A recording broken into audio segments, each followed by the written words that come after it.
Este encuentro del ciclo Pilares es organizado por Diario Los Andes e invita Telecom Argentina. También cuenta con el apoyo de Lorenzo Automotores, Grupo Sancor, Municipalidad de la Ciudad de Mendoza, Municipalidad de Godoy Cruz. Además, acompañan Asociación de Ejecutivos de Mendoza, Coninagro, Fundación Pro Mendoza, Punto a Punto, Radio Mitre Mendoza, Universidad Nacional de Cuyo. Muchas gracias por acompañarnos y por sumarse a este tercer encuentro de Pilares que trata sobre educación. Soy Alejandra Vargas, editora de Diario Los Andes, y los invito a que reflexionemos sobre las nuevas generaciones, nuevas formas de educar con los siguientes invitados. Augusto Bernasconi es el presidente de Alquimia Creativa, fundación especializada en el desarrollo de habilidades blandas. Es docente, internacionalista y emprendedor social. María Cristina Mendoza es la directora ejecutiva de Junior Achievement, entidad con distintos proyectos educativos. Realizó una maestría sobre responsabilidad social empresaria y desarrollo sustentable. Alejandro Castro Santander es el director general del Observatorio de la Convivencia Escolar de la Universidad Católica de Cuyo. Es investigador, docente y autor de libros sobre educación. Bienvenidos Alejandro, Gochi y Augusto. ¿Qué tal? Muchas gracias. Aquí estamos para debatir sobre las nuevas formas de educar y las nuevas generaciones, algo que históricamente se ha planteado la educación para adaptarse a los nuevos alumnos y a las nuevas sociedades. La pandemia fue un hito que nos marcó por completo en todas nuestras rutinas, en nuestras actitudes, y la escuela no estuvo exenta. Pero antes de meternos de lleno en el debate, los invito a que escuchemos a tres estudiantes que son los verdaderos protagonistas del sistema educativo. Escuela del futuro creo que tiene que ser un poco más social. Bueno, nosotros justo nos agarró el año de pandemia, pero no sé, yo implementaría más actividades didácticas tanto dentro de la escuela como entre relaciones intercolegiales, que las hay, pero son pocas y pocas accesibles, a veces son solo de colegios privados. Y nada, yo creo que necesita un poco más de relaciones sociales porque la competencia es algo que fomenta mucho el pensamiento. Si haces algo para ganar, lo vas a hacer mejor siempre. Y bueno, además te relacionas con otra gente, conoces gente, salidas, todo ese tipo de cosas faltan un poco a veces en los colegios secundarios. Y bueno, algo muy actual y que necesita el futuro sí o sí es más implementación de las TICs. Que las TICs las hay, pero son pocas, te enseñan muy cosas básicas. Entonces necesita como amplificarse la materia de TICs, ser una materia más formal, porque ahora es más como tipo taller, te enseñan pocas cosas. Necesitas saber más de programas, redes sociales y todo eso para el futuro. Y por último la ESI, que es lo mismo que las TICs. La hay, pero escasa y es como muy poco conceptual, muy poco concreta, porque todavía se mantiene un poco tabú. Entonces necesita hacerse más seguido y además ser un poco más expresiva porque ya están en edad de empezar la vida sexual, las personas de secundaria. Entonces, si le enseñas cosas tan básicas, lo demás lo tienen que aprender solos. Bueno, la escuela del futuro, que no está muy lejos que digamos, para mí, además de toda tecnología que se necesita ya, tipo contar con materiales tecnológicos como computadoras, proyectores, bueno, etcétera. También hacer mucho hincapié en el tema de la salud mental, en la ESI, que si bien la ley está ya para cumplirse, no siempre se lleva a cabo en los colegios. Obviamente que yo sé que todos lo intentan, pero hay unos que lo pueden hacer, le dan más importancia que otros. Y bueno, la salud mental, de nuevo, por la pandemia fue un boom que nos hizo como despertarnos y decir que bueno, ya no da más para mirar para otro lado. Hay que hacernos cargos de lo que nos está pasando, tanto los estudiantes como los docentes, como los directivos y todo el personal del colegio. Si alguien no está bien en su casa, no está bien en su cabeza, porque por X problema no va a poder tener un buen desarrollo el día de mañana.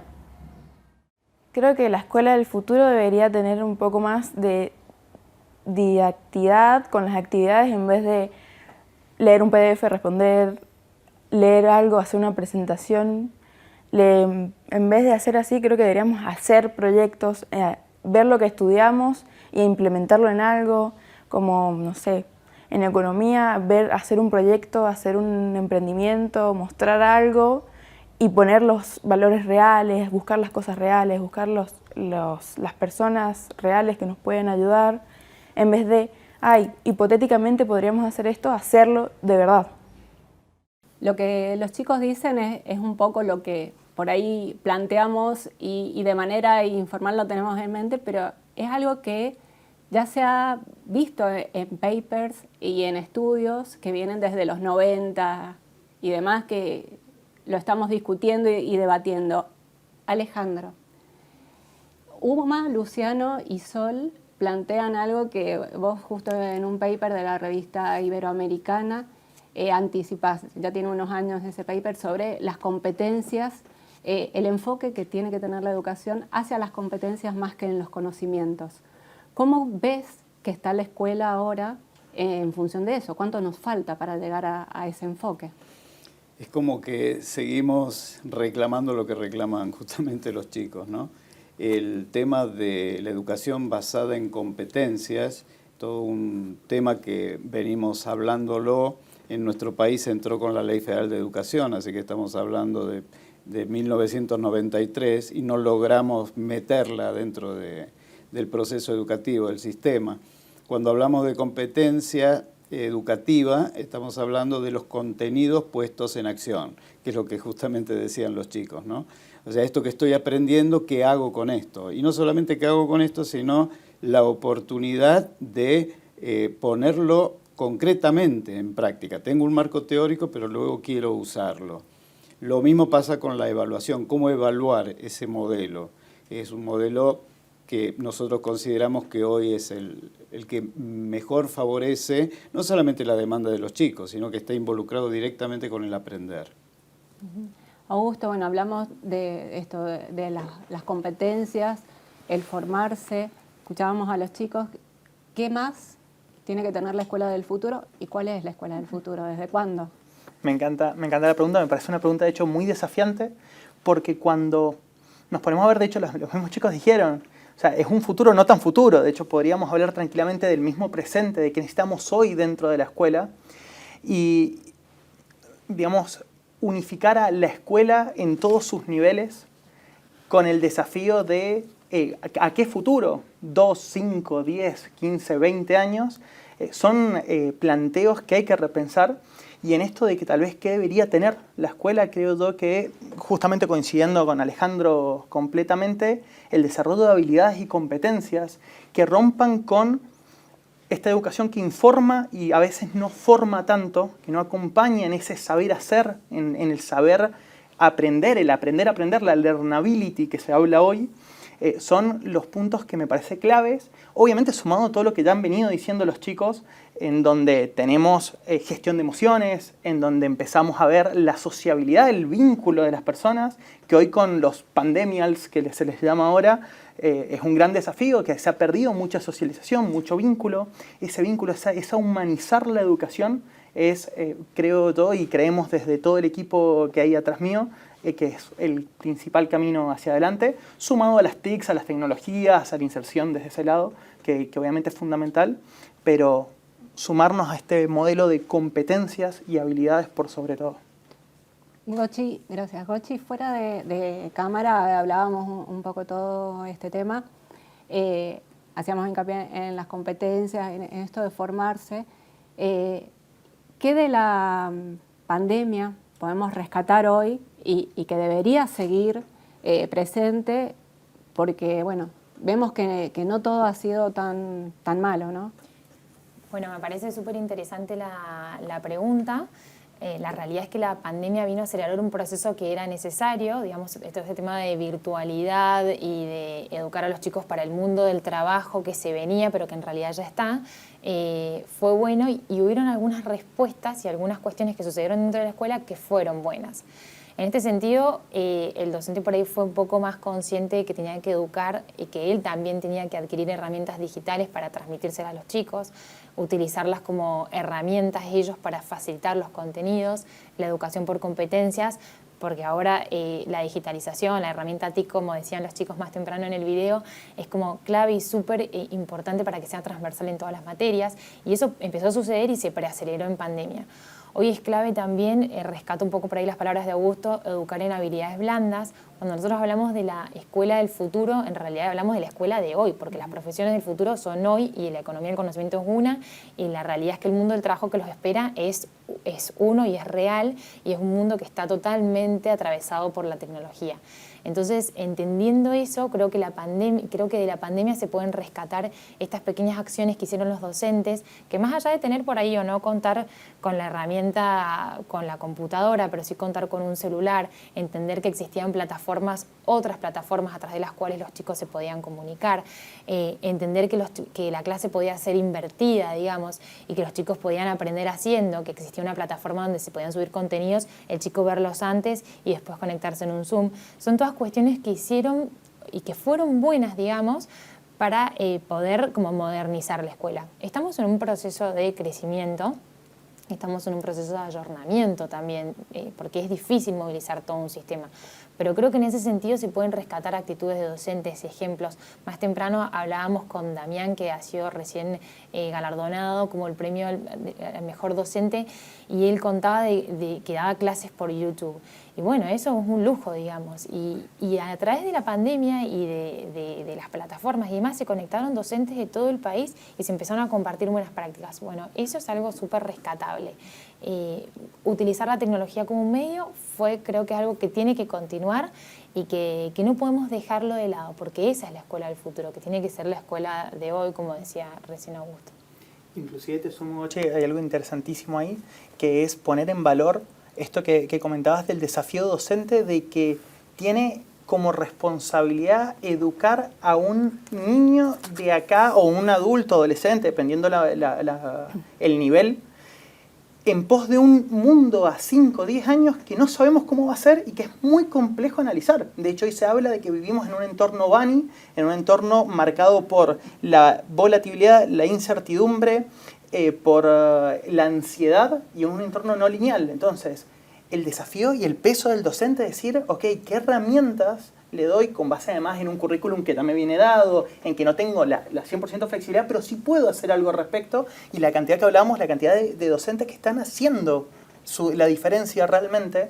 Entonces, realmente hiper interesante eso, o sea, poner en valor ese desafío de cómo nos planteamos hoy en el presente de cara al futuro, como comentás. ¿Cómo lo ves, Alejandro? Yo le agregaría los aspectos también que aprendimos de lo negativo, ¿no? Con los obstáculos que nos encontramos. Temas relacionados con los déficits en la conectividad, en los dispositivos, como hicieron los chicos, ¿no? El estudio que hicimos con Argentinos por la Educación, donde aparecía que el 90% lo hacía a través de WhatsApp, con lo limitado, ¿no? que significa. Brechas que tenían que ver con lo didáctico. Docentes preparados para un currículum presencial se encontraron con que había que reconvertirlo a lo virtual, lo que hace al capital cultural de las familias, que eran las que apoyaban el tema del hábitat educativo al que había que volver, y no se sabía si se respetaba la distancia, qué pasaba con la circulación cruzada, ¿no? Repensar la escuela, el modelo de escuela y la convivencia, ¿no? Que es todo un tema. Por ahí decían muchos, los chicos están deseosos de volver, y nosotros sabíamos que había un grupo que no quería volver porque el hecho de sufrir por ahí situaciones de violencia de distinto tipo significaba volver a algo que no querían, y eran estos chicos que estaban bien en casa, ¿no? De alguna manera. Entonces yo creo que todo esto sirve para repensar en serio, ¿no? Esto que decís tiene que ver con algo de lo que planteaba uno de los estudiantes sobre el tema de la salud mental. Exacto. Y también tiene que ver con otro estudio en el que has participado de Argentinos por la Educación, que está muy relacionado el tema de la violencia, del bullying, del ciberbullying ahora, que es algo que la tecnología tiene por ahí en contra también, y el rendimiento académico. Sí, esto fue todo un A ver, sabíamos que estaba afectada el aprendizaje a partir de cómo vivía el chico el clima de escuela y la relación que establecía con sus compañeros. Había que ponerle un número, en este caso para Argentina, usamos la prueba PISA 2018, que era la última, tenemos la de 2022, pero no tenemos los resultados, y tomamos matemática, ¿no? Estamos hablando de chicos de 15 años, ¿no? Adolescentes. ¿Y qué pasaba? Aquellos chicos que habían sufrido, reconocían que habían sufrido situaciones de violencia en lo que era, y la violencia era física, directa, rendían 41 puntos menos en las pruebas PISA. 40 puntos para la OCDE es como haber perdido un año escolar, en este caso aprendizaje de la matemática. Para lo verbal eran 33 puntos, está más naturalizada también, por eso la incidencia es menor, que no llegaba a un año, y lo que hace a la pertenencia, que es todo un tema, ¿no? Sentirme parte de la institución, ser aceptado por mis compañeros, no ser ninguneado, dejarme participar, etcétera, eran 67 puntos, que es 1.7 años. Entonces, para que se vea esto, que no es solamente una mirada romántica la que hay que hacer con respecto al clima y a la convivencia, sino que es un aspecto que está ligado directamente a la permanencia de los chicos en la escuela, a su rendimiento y a la calidad educativa. Tal cual. Gochi, esto también de alguna manera se puede revertir desde la educación con el tema de las habilidades, del trabajo en grupo y de estas actitudes que tenemos que tener en cuenta para el nuevo mercado laboral. Sí, por supuesto. No son solamente una demanda las habilidades blandas del mercado laboral, sino que son una demanda hoy en día inmediata. O sea, la creatividad, el pensamiento crítico, el trabajo en equipo, son todas cuestiones que sí, que se necesitan y que están demandándose en el mercado laboral junto con las habilidades técnicas, pero es clave empezar a trabajarlas transversalmente desde la educación secundaria. Pero no solamente porque prepara al chico para trabajar después en ese mercado, sino porque también previenen este tipo de situaciones, digamos. Este tipo de trabajar par a par con otro compañero, ser crítico frente a una situación, aprender haciendo todo juntos, son cuestiones que van desarrollando y van haciendo una sociedad un poco más sana también, ¿no? Entonces, nosotros, por ejemplo, desde nuestra organización es transversal desde junior que todos los programas tienen que tener este desarrollo de habilidades blandas, sea educación emprendedora, educación económico-financiera, el programa que sea o hasta de programación tiene que tener una pata de habilidades blandas, porque vivimos en sociedad y tenemos que prevenir estas situaciones también. Hablar del cooperativismo, del compartir, no son virtudes o actitudes nuevas. Ya lo has analizado, Alejandro, en tu nuevo libro, que vienen de mucho antes del Homo sapiens incluso. Sí, es todo un tema. No sé si tenemos tiempo, ¿no?, para hablarlo, pero tenemos un ratito. Ha sido todo un descubrimiento de la paleoantropología, ¿no? Yo me tuve que meter en un área que no era mía y pasamos de algo que lo vivimos, yo diría, hasta gran parte de los 60, todavía hay algunos que tienden a nombrarlo o a definir a Homo sapiens como el mono asesino, ¿no?, el simio criminal. Hay toda una idea, ¿no? Se veía muy bien en 2001 Odisea del Espacio, la parte esa donde ese mezcla de hombre y mono tomaba un hueso y empezaba a romper hueso y eso después lo usó para romperle la cabeza, ¿no?, a otro que se oponía para algo. Estaba toda esa idea, ¿no?, de la violencia como formando parte de la naturaleza humana.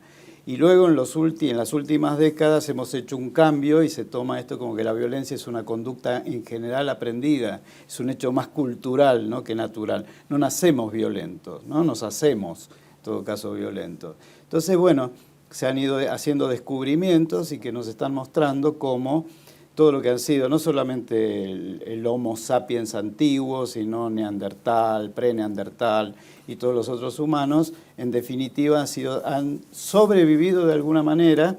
El que termina de no extinguirse es justamente Sapiens, porque fue capaz de compartir, de colaborar, de hacer trabajo cooperativo, ¿no? Es lo que nos llevó a no extinguirnos y es justamente lo que hoy está en entredicho, ¿no? Estamos cada uno en la suya, no respetamos la opinión del todo, somos egoístas, somos individualistas, por eso hay una frase que dice, tenemos el privilegio de elegir no extinguirnos. pongámoslo en práctica. Ojalá. Augusto. De hecho, bueno, en el mundo del emprendimiento también pasaba antes así, pasaba esto de no vamos a contar la idea. Y hoy el compartir, el colaborar, y de hecho un emprendimiento exitoso requiere un equipo. Y de hecho deberíamos centrarnos más en los equipos y en formar el equipo que incubar la idea, digamos, de emprendimiento. Que eso, bueno, es parte de lo que vienen con Junior trabajando muy fuerte también. Y lo trabajamos todas las organizaciones y los individuos también, estamos trabajando todos porque además estamos todos tendiendo a los Objetivos de Desarrollo Sostenible, Agenda 2030 y el ODS 17, que es alianzas. O sea, si no trabajamos en alianzas y todos juntos por lo mismo, es que justamente vamos a decaer, digamos. Y no es para darle un tono triste ni mucho menos, digamos. Es todo lo que podemos hacer potenciándonos todos juntos, digamos. Tal cual, es ese impacto global. O sea, impactar en lo local, pero sabiendo que suma a ese impacto global que genera ese cambio en el mundo. A veces nos cuesta ver cuánto de lo que hacemos cada uno de nosotros impacta realmente en el mundo y realmente creemos firmemente que la suma de esos impactos es la que hace el cambio. No es un impacto que viene de arriba o que lo hace una sola persona.